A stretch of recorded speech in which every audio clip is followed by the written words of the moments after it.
Adam Broken Record Contras, here to tell you that, yeah, that went perfect. Showed it to 10 people, got the reaction you wanted. The guy that mattered said, what do we do next?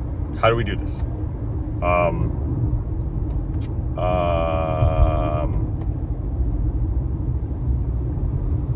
I feel like I'm about to run into a situation where whoever does this wants it to be exclusive to them, and that's going to get a little difficult,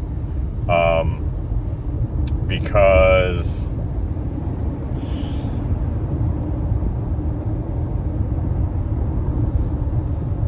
I don't think any single one of these accounts have enough money for it to make sense for me to be exclusively working for them, and it'd just be like a staff photographer or something. It's like,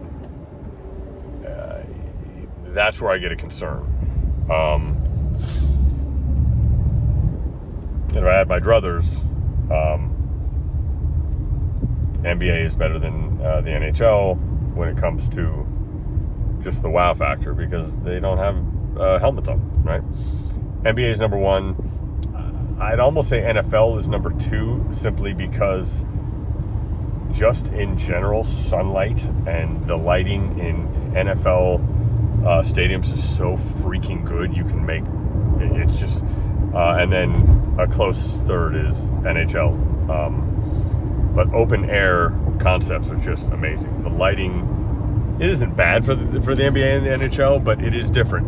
And if you can't see their faces, that makes it hard. Then again, the NHL stuff was incredible. So I don't know what I'm saying. But again, I showed it to 10 people. It was spectacular. How many times I gotta say this? Everybody's blown away. The problem is, those people that are blown away then have to talk to their boss. And the further up we go on these ladders, the more risk averse those people are, right? So it gets harder and harder, even though the results, they're still happy. It just, it's like closing the deal. You have to find the right money man with the right, like the guy we had at the NFL who didn't even watch the pitch presentation, didn't watch anything, put the headset on, watched half of it, and was like, yep, we're doing this. Just had the experimental budget. And then with what we shot, they went forward with the Super Bowl shoot and the episodic stuff.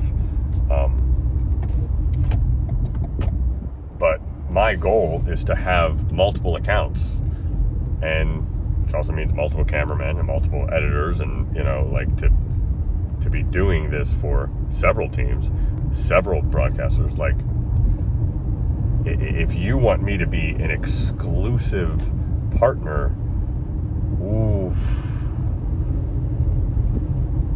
that's going to cost you money I don't think you have, because I can't be doing like the normal run-of-the-mill $100,000 a year job or something like that. That can't be Virtual Presence Productions. No, this has the ability to be freaking massive. I need the freedom to hit all of these people, and this is just in sports. So everybody wants it to be. Jesus Christ! Both of those bitches are on the phone while they're. All right, so am I, but I'm at least looking at the road. That's funny. Talking shit while I'm doing the same thing.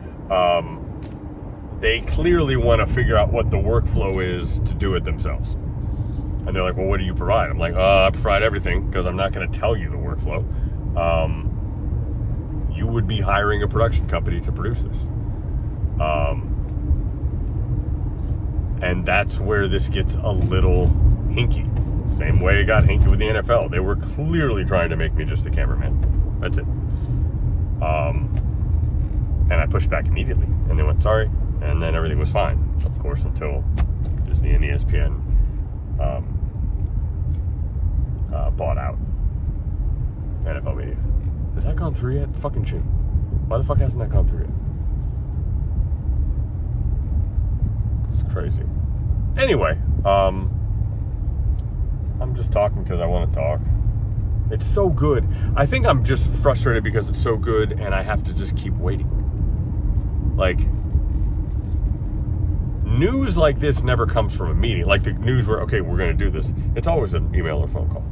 Like after the meeting, okay, we're going to go through with this. Let's do it.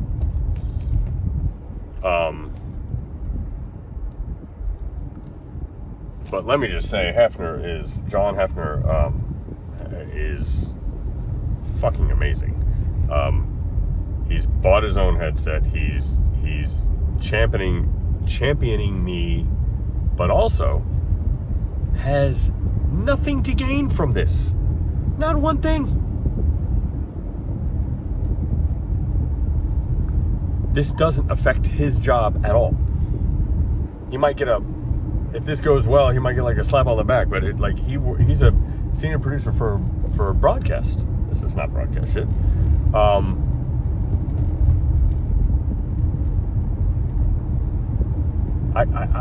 I guess I should just be happy, but I can't stop being